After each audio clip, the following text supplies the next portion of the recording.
بات پڑھی ہے یہ آیت کریمہ آپ تفسیر اٹھا کر دیکھ سکتے ہیں. پارہ نمبر 18 سورہ توبہ آیت نمبر 55. اللہ رب العالمین نے ارشاد فرمایا کہ وعد اللہ الذین آمنوا منکم وعملوا الصالحات. فرمایا کہ اللہ پاک نے وعدہ فرمایا تم میں سے جو ایمان والے ہیں یعنی مومنوں سے اللہ نے وعدہ کر لیا، اور وہ مومنین وعملوا الصالحات جو نیک عمل کرنے والے ہیں، نیک صالح مومنین سے اللہ نے وعدہ کر لیا ہے. کس بات کا وعدہ کر لیا؟ فرمایا کہ لا استخلفنہم فی الارض، کہ اللہ تعالیٰ ضرور انہیں زمین کی خلافت عطا فرمائے گا. بات خلافت کی ہے نا.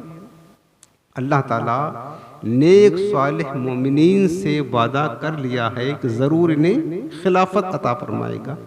کما استخلف الذین من قبلہم، جیسی خلافت ان سے پہلے لوگوں کو اللہ نے عطا فرمائی تھی، ایسے ہی اللہ نے اپنے محبوب کے صحابہ سے وعدہ کیا کہ اللہ انہیں بھی وہ خلافت اور وہ عظمت عطا فرمائے گا.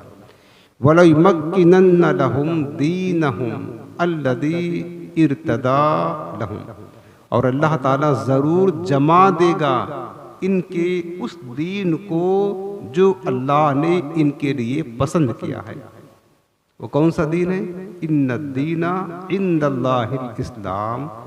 دنیا میں بہت سارے ادیان ہیں، لیکن رب العالمین خود فرماتا کہ مجھے جو دین سب سے پسندیدہ ہے، میری بارگاہ میں جو دین سب سے پیارا ہے، اس کا نام اسلام ہے. ایک ہی دین ہے، اس کا نام اسلام ہے. تو اللہ پاک نے فرمایا کہ رب نے یہ وعدہ کیا ہے کہ اللہ تعالیٰ ان کے دین کو جما دے گا، یعنی غلبہ دے گا.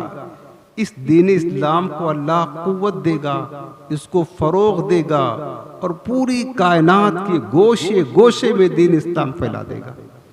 یہ اللہ نے وعدہ کیا تھا. وَلَيُبَدِّلَنَّهُمْ مِن بَعْدِ خَوْفِهِمْ أَمْنًا، اور اللہ تعالیٰ ان کے خوف کو امن سے بدل دے گا. جیسا کہ مشرکین کا ڈر تھا، کفار و مشرکین مسلمانوں کو ستاتے تھے، لیکن جب اسلام کا غلبہ ہوا اور اللہ نے دین اسلام کو تمام دینوں پر غالب کر دیا، تو پھر کیا ہوا؟ ہر طرف امن و امان قائم ہو گیا. ہر طرف امن و امان قائم ہو گیا. اور صحابہ کرام کی خلافت اس کی جیتی جاگتی مثال ہے. آپ سیرت پڑھ سکتے ہیں.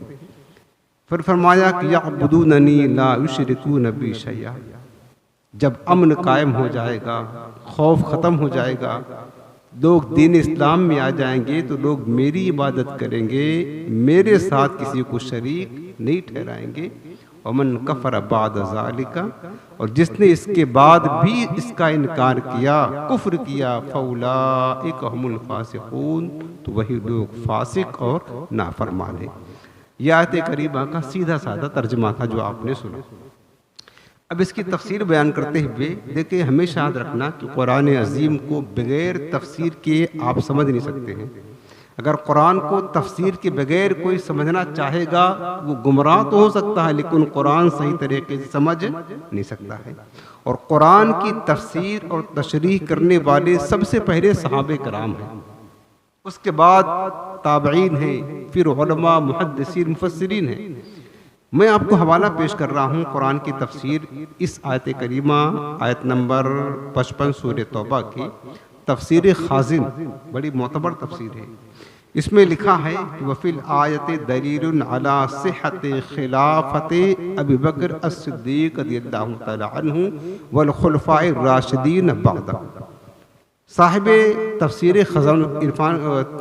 تفسیر خازن فرماتے ہیں اس آیت کریمہ میں جو اللہ نے فرمایا کہ اللہ تعالیٰ ایمان والوں کو خلافت دے گا، اس میں واضح دلیل ہے حضرت سیدنا ابو بکر صدیق رضی اللہ تعالی عنہ کی خلافت اور خلفاء راشدین کی خلافت پر.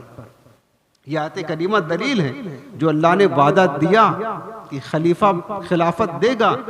اللہ نے دیکھو اپنے محبوب کے صحابہ کو سب سے پہلے خلافت دی، صدیق اکبر کو، پھر فاروق اعظم کو، پھر مولا کائنات کو، عثمان غنی کو، پھر مولا کائنات کو خلافت دیا. جو رب نے وعدہ کیا تھا وہ سب پورا کر دیا. فرماتے کہ یہ آیت کریمہ اس بات پر دلیل ہے کہ صدیق اکبر رضی اللہ عنہ کی خلافت اور خلفائے راشدین کی خلافت صحیح اور درست ہے، لأن فی ایامہم کانت الفتوحات العظیمہ، اس لیے کہ خلفائے راشدین کے دور خلافت میں کثرت کے ساتھ بڑی بڑی فتوحات ہوئیں، بڑی بڑی فتوحات ہوئیں.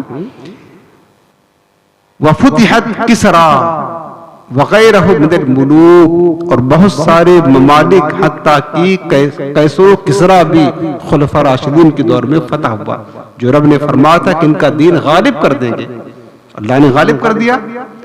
وحصل الامن والتمکین وظہور الدین، فرماتے ہیں کہ امن و امان بھی قائم ہو گیا، اور اس کے بعد جو رب نے فرمایا تھا کہ ہم اس دین کو جما دیں گے، اللہ نے جما دیا، اور ہمارا اور دین اسلام پوری کائنات میں ظاہر اور روشن ہو گیا. یہ آیت کریمہ سیدنا ابوبکر صدیق رضی اللہ عنہ کی خلافت کی واضح دلیل ہے.